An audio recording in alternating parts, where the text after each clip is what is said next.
Hello and welcome again to another GamingLoad cast thingy.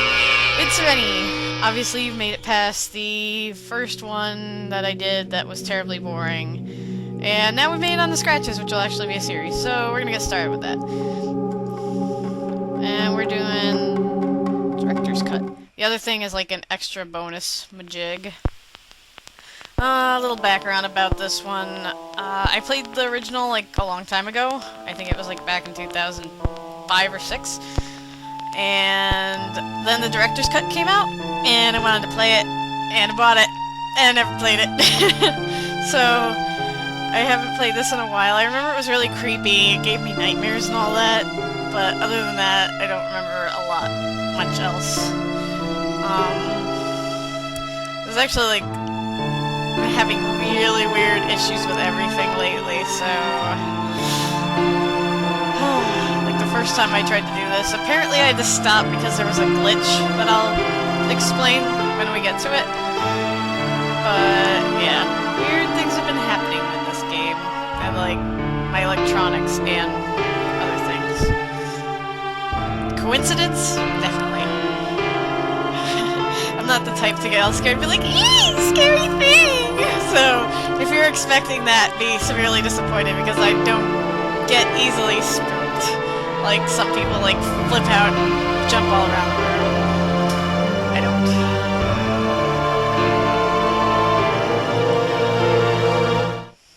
I arrived at Blackwood Manor one cold Saturday morning amidst a thick veil of fog.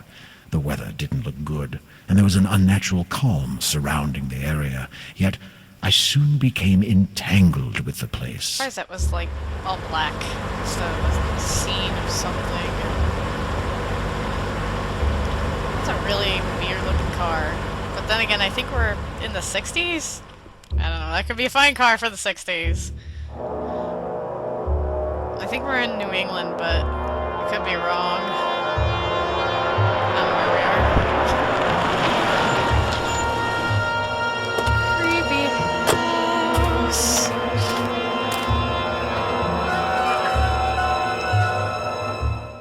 So this is another point-and-click game, by the way. I like them. And I'll do other ones. Oh, I'll read things, because you probably can't read them too well. The cloudy sky above me seemed rather unsettling and almost made me lose my balance. I felt a curious urge to run for shelter, and my new home in the distance seemed very inviting. That doesn't look inviting! Seriously? Let's deal with the crummy car. Thanks to Silent Hill 2, for some reason I always make sure to check the car if I can. Can't really do too much. That's the car's starter. Some would say the ignition, but whatever. So yeah, this is also very mouse sensitive, so if I like start zooming around... Sorry. Let's look at the creepy thing. Hefty lock was preventing any entry into the garage. Sometimes I look through those bars or just somewhere in the distance and I'm like thinking to myself, something's gonna pop out. But I don't remember this being a very pop-outy game. And really, we can't click on this hideous fountain. Okay, fine. And to get to our inventory, we have right-click, and we got this magnifying glass so we can see what things are. That's the journal. That's a key to the manor. That's luggage. That's our typewriter and luggage. And that's a car key. Oh, and I went out of that. And for some reason we can look at the lamps. I don't know why. Okay. So this is where I got stuck, because you'd think I would put the key in there, but no, apparently there's a glitch, and you put the key in here. Took me a while to figure that out, because I'm like, why can't I open a door? Oh my god! Okay, so we're in this house. We'll look around a bit. Oriental craftsmanship base thingy. Torn umbrella. It's 9 a.m. It didn't look like 9 a.m. outside.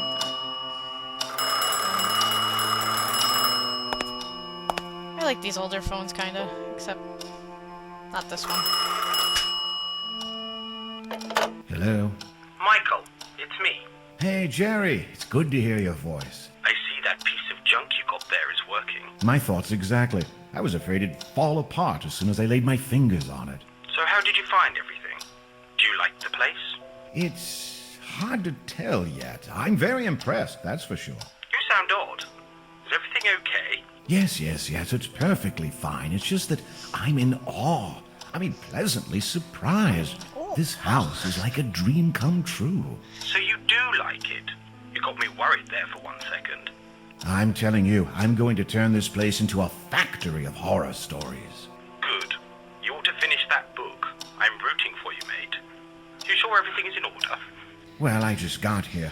Let me have a look around, and I'll get back to you if I find anything strange. Excellent. I'll talk to you later. Well, judging by accents, I guess we're in England. Seems like British point-and-click games. Common. Oops, I didn't want to look at that again.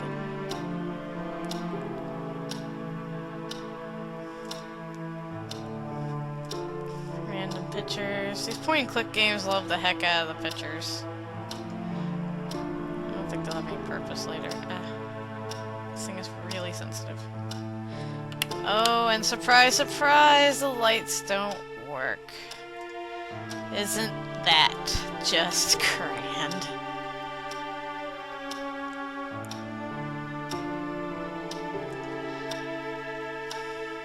More stuff to look at.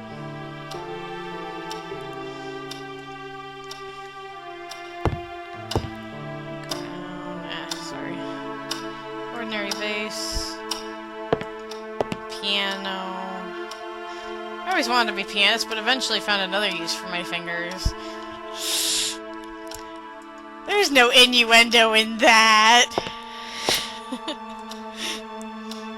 But yeah, him as a writer is kind of, I don't know, weird. I want to say it makes me think of Alan Wake, even though this... Well, that's a lovely picture. Even though Alan Wake came after this, and I was sorely disappointed.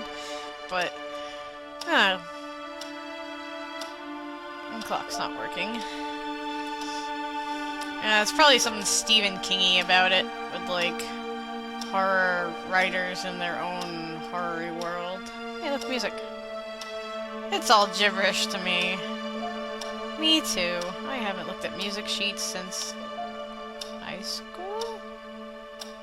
Yeah, I guess so. And we're walking around.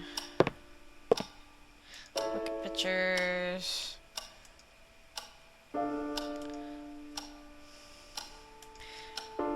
Really not. I'm surprised he has like nothing to say about them. I would be like, this is a dumb picture. This is a picture I recognize. This is something something. I don't know. Maybe he knows nothing. Fireplace had a generous amount of wood in it, and I was relieved to know I could warm the place in case I got cold. I'm certainly not good at chopping trees. Well, if the lights ain't working, guess what you're gonna have to frickin' do? And that's probably why we have like 10,000 candelabras around. Let's look at the table. I wondered how long that cup of coffee has been there. And also there will be journals in this, and I will be trying to read them. You may be able to see them, but it's story time. Enjoy it. During a tit of rage, tit of rage, I burnt my previous diary. Not that I regret it, as if my disjointed notes were worth anything. Their only purpose was to keep me sane. I feel that this is my escape route, my only means of finding some inner peace. Whenever I put my pen to this paper, I feel that I can reflect upon my situation. I just wish I had more options, that's all. But I'm just rambling. I must think clearly. Focus, focus. By the way, this is semi-tough to read, so just bear with me. I've become an eternal guardian, stuck between few choices, none of which are good.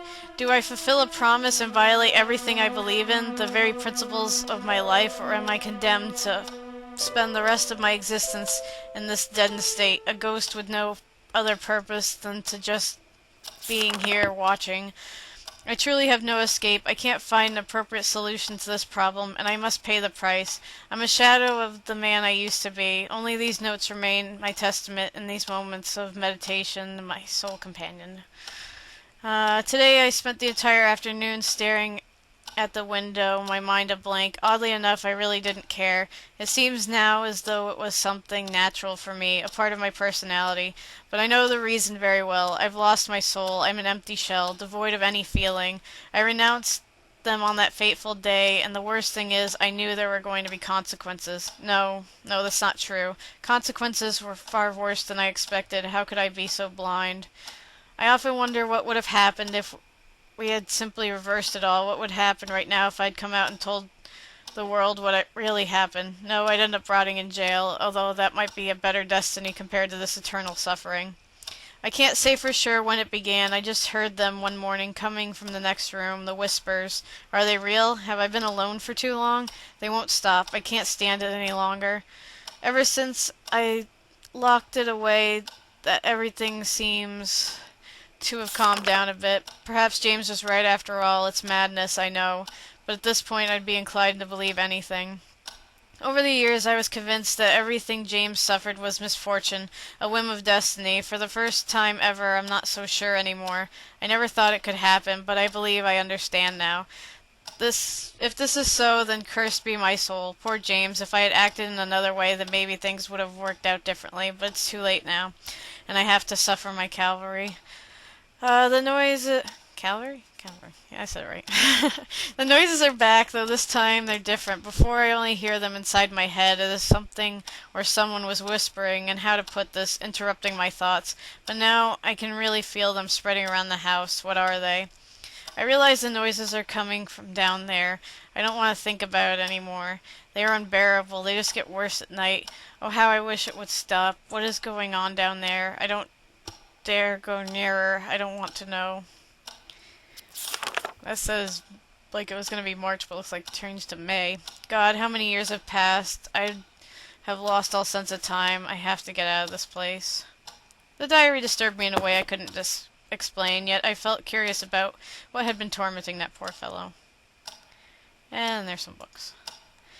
Ah, I swear to God, I heard like a weird bumpy noise when I was reading that. That was kind of creeping me out. I was like, just a little bit.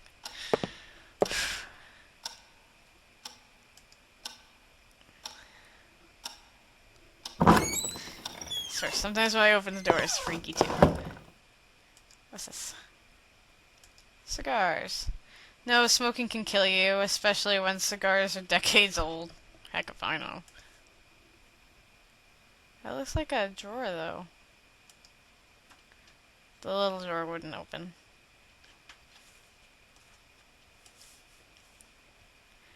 And I hear my cat banging around, which is probably the noises I was hearing. And it's kind of creeping me out. The place is full of exquisite, albeit aged candelabras. This is a remnants of a previous fire. Glass is empty. Pity I could have used a drink. And more uninteresting books. Sorry if I'm speaking a little fast. Trying to make good use of time and all that. Yay, drawers. Open all the drawers. I would rummage through that. It's our house, after all. There's a letter thing. And there's money of where I don't recognize where it's from. Let's see if we can look at the letter. What's it say?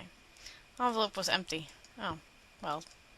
Why did we take that? We didn't look at anything else? And the envelope... Never mind. And we just took something else, so I don't know what that was.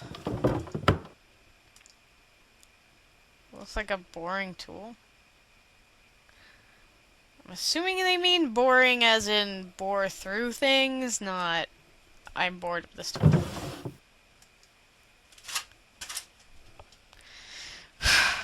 Hope you can't hear that, but yes, that's my cat. That's not creepy horror things. And that's locked. What do we got on the desk? 2 years in East Africa. Sources: Nile.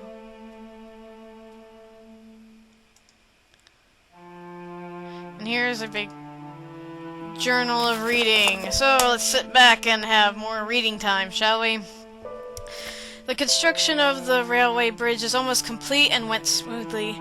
It took longer than I expected, yet I wish it would have lasted longer. I will be very sad to leave South Africa. I've become so attached to it, its culture, its arts over the past few months that I can't help feeling as if it was already a part of me. I will surely return someday soon, hopefully, although I'm afraid that there is a great deal of work to be taken care of back in old Britain. Oh, so we're in England, that answers that.